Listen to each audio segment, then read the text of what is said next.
Pemirsa, cakupan vaksinasi rabies di Kota Denpasar sudah mencapai 76,83% hingga Agustus 2024. Ditargetkan hingga akhir Desember nanti, pelaksanaan vaksinasi rabies mampu menyasar 90% dari total populasi di Kota Denpasar, yaitu 82.195 ekor.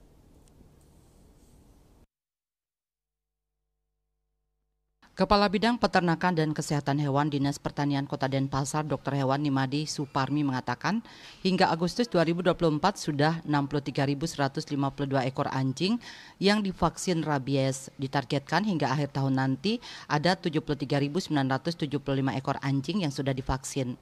Vaksin ini dilakukan sebagai langkah pencegahan kasus rabies di Kota Denpasar.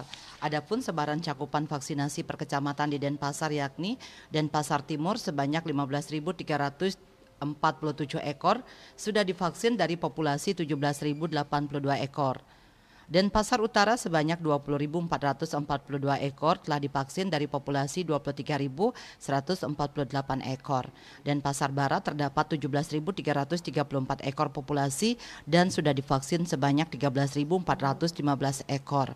Serta Denpasar Selatan ada 24.631 ekor populasi anjing dan yang telah divaksin sebanyak 13.948 ekor. Dikatakannya untuk mendukung pencegahan rabies tersebut, tim Dinas Pertanian khususnya bidang kesehatan hewan juga telah merancang berbagai upaya. Di antaranya pelaksanaan vaksinasi rabies secara door-to-door ke desa, kelurahan, serta melaksanakan kontrol populasi dengan sterilisasi anjing liar.